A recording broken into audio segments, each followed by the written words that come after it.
What's up guys, good morning. We're starting today's video in my dungeon of jet skis. Don't mind them, got the old GT3 poking through, hiding. We actually had a gnarly storm last night, so Grant let me pull it in the garage because I was a little bit nervous of a tree falling on it. That's something that would actually concern me. So I kind of have a little bit of high aspirations for today.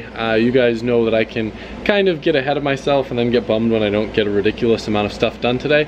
But we got an early start and I'm feeling good about it, so we'll see. This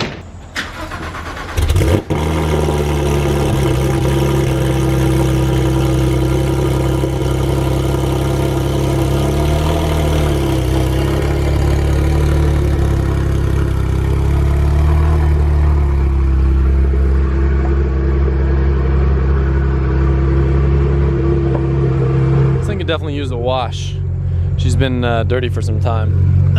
Maybe I'll get to that later today. It's pretty neat. I don't think Porsche did this on purpose, but when I'm cornering hard and I have a full cup of coffee, it kind of sways with the corner and I feel like it dampens some of the G's that the coffee sees.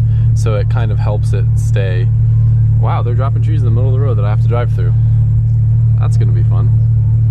Okay, but yeah, anyway, Porsche's way ahead of the game in couple door design. They just waved me to drive through and there's like branches and like mini logs on the road that I think they just expect me to drive over. I just turned around because it's not worth getting a flat tire in this thing. Tires are expensive, okay? Especially when they're big, okay? Great morning, great morning. I'm not complaining, I just think it's funny.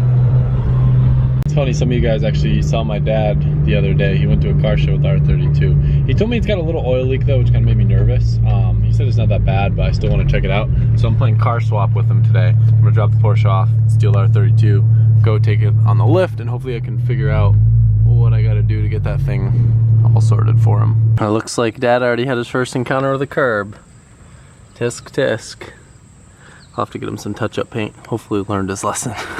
I'm assuming you guys will get what I'm saying when I say this, but when it's someone else's vehicle or you're working on something for someone else, you kind of go, usually you want to go above and beyond. You don't want to kind of half-ass it like you would your own stuff, for lack of a better word. Like, you know, every mechanic's got the worst car because he doesn't feel like working on it. So I probably could have thrown it just on a jack in the driveway and checked it out, but I wanted to just drive the car around, make sure everything still felt weird. I meant felt good, nothing felt weird. Because sometimes with these cars you'll get something loose and it'll feel wobbly, but it feels super solid. I just want to have the peace of mind to throw it on the lift and just look over everything. Because the last thing I want to do is have my dad get stranded. And I want this to be a fun car, not something that's associated with headache. Alright, so we've got Papa LZ Skyline up on the lift, and throw it in the air and see if this thing is indeed leaking.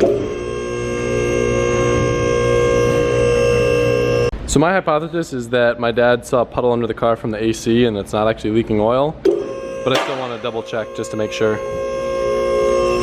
So looking underneath the car, I see 0 bits of oil residue, nothing on the pan. I don't see anything on the back of the gearbox, or sometimes, oh, I guess I see a little bit of wetness here on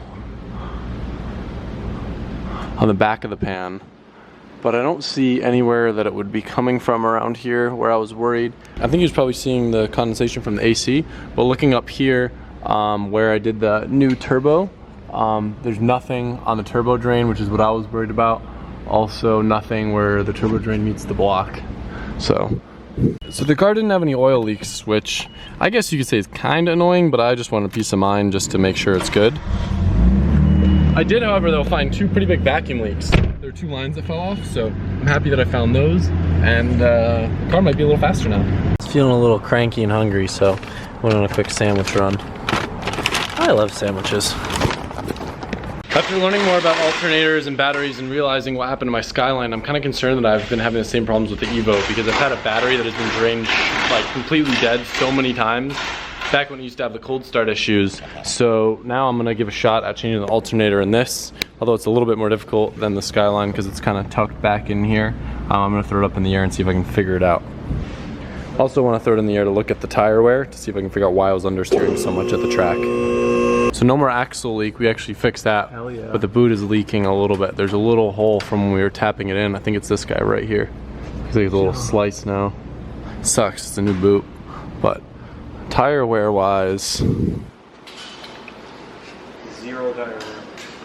Well, we're not looking for tire wear, Tommy. It's a little munged up. Yeah, so one thing that I'm looking at, it's kind of hard to tell, but it does look like the outer edge is a little more worn than the inner edge, especially on this one, which could be an indicator that a little bit more camber would help, or a little bit too low tire pressure might have had us kind of rolling over a little bit, but it's kind of hard to tell. It would have been better to do this at the track. I don't know if you guys will be able to see up there, but the tensioner place where you're supposed to put the ratchet is broken, so I'm having to rig something up to try to get this belt off. I don't know how that happened, but it's making my life super annoying right now. So this was a bit of the Tetris game, trying to figure out how to get everything to work. Never having really axles out. Yeah, I had to pull the axle out, I had to pull the exhaust off, I had to pull the east-west bar out. I think I'm ready to pull the alternator through this narrow little window. Everything's covered in axle grease. So Tommy Yeffy actually sabotaged this car because he didn't want to. So we were gonna have a race, and he sliced my axle boot, so my brakes got coated in axle grease. Oh, here we go. You can see it all up here. I tried to get a new axle boot, but Tommy actually bought up all of the axle boots in North America. So I'll sell you one. I'm pretty much screwed. No, but I'm gonna have to wait for that. So I did a quick little ghetto fix that's probably not gonna hold until the boot comes in. But I think I'm ready to pull this alternator. I think. Did I forget something dumb? Oh, the belt. I forgot to take the belt. No, I'm just kidding. So what is it hitting? It just gets stuck in the, yeah. Oh my God. This literally is what I just did yesterday. With the Skyline? Yeah. This is turning into an alternator changing channel, honestly. So the question is, don't tell me I gotta take the pulley off too. There's gotta be a way. No, you gotta be able to finagle it. Yeah. You know it's possible. Come on. Pick it up and spin it 90. Wait, it looks like there's more room in back, huh? Yeah. It's usually not the case. Womp womp. This dude went there. You guys heard him. That is not coming out. You're gonna get it, and then you forget, and then you're gonna get the new one. What? I might have to get a new filmer for a second. My arm's getting a little tired. Ty, was I screaming or was I screaming? Screaming a little bit, but I think the pain was so bad you stopped. Yeah. So this, for future reference, that orientation right like that is how I got it out, but it got wedged, and then I just yanked it, and then it just went doosh, doosh, and like pinballed off my arm like a sack of potatoes. But I got this thing out, and if it wasn't broken, now it's definitely broken. My hypothesis is that this constantly getting soaked with axle grease and trans fluid might be why I keep on going bad with alternators too. Doesn't sound like it would be a good thing. So I'm gonna clean this all out and get a new alternator, put it back in, and hopefully it'll be all right. Yeah, look at all this. Sick. Ooh, gross. Car back to my dad. I just love how subtle and silent and cool the noises this thing makes are. I don't know if you guys will be able to hear them. It makes a nice little and then a pop. See if we can get it to do it. So sick. When I did the car swap, I spent a few hours going over the Porsche, giving it a good detail. So this thing's all shined up now. It takes a while, but I enjoy it. We're gonna go get some food now.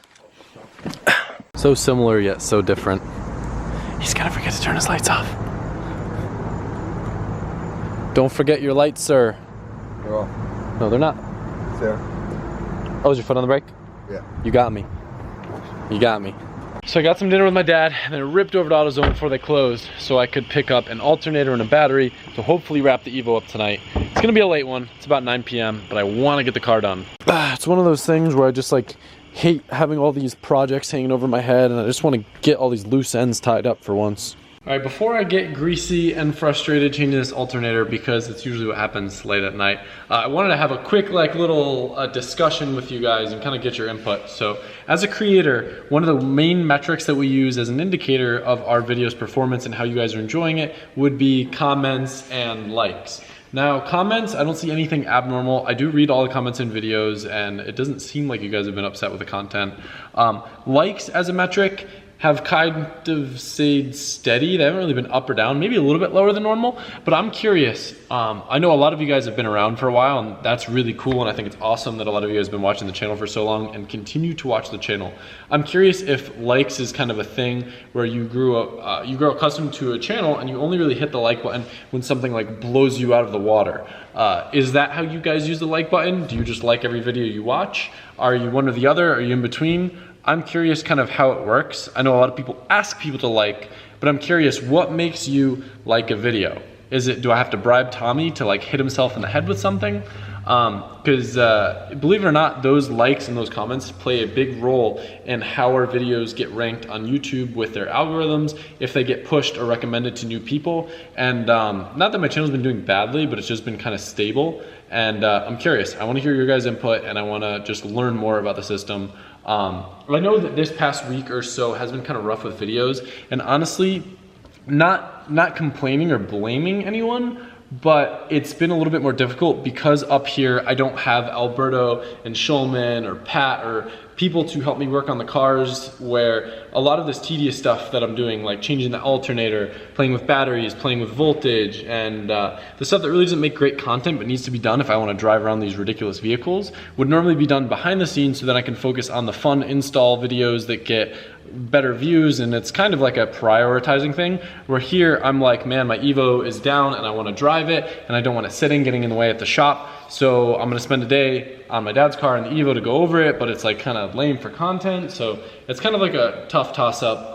I could not make videos and then try to make banger videos, but I find when I skip video days I feel weird, because you guys are kind of like my family, and it's like I'm not talking to my family. And what if you guys get to a point where you don't miss me anymore? Getting weird. This has gone on a little too long. So I got the new alternator. I'm here alone, so I'm gonna just cry while I try to stuff it back up in there. Hopefully it goes up in there. Actually, before I do that, I want to still clean all the stupid axle grease. Made such a mess. So unfortunately I wasn't able to get a new boot, but hopefully my janky fix will hold up. I think I told you guys, I put like RTV around it, and then I put electrical tape around it, and then I super glued the electrical tape to itself, so hopefully it won't peel up. We'll see if it holds. I'll keep you guys posted. I know it probably won't, but if it doesn't sling grease everywhere, that'd be rad. Such a tight fit that I had to like wedge it up, give it a light tap with a hammer to get it through, and take the pulley off. But I got it in there and we're looking good. Having the broken tensioner made it kind of difficult, but this is my little trick that I made. I put a set of vice grips up there and then used this for the pry bar. Was able to move the tensioner like this to get that belt on. Yeah. I think I'm all done under here, and I can move on to swapping the new battery and testing this thing out. Got everything up. The RaceFab setup makes it a lot easier with clearance and stuff compared to the stock subframe. Probably would have been more of a nightmare with that alternator if I had the stock subframe still in there. So the slight power surge is still present. That's been a problem ever since the new engine. If you notice, the light's slightly dimming. However, I can confirm now that we have a indeed good alternator. If you look, we'll test the voltage at the battery,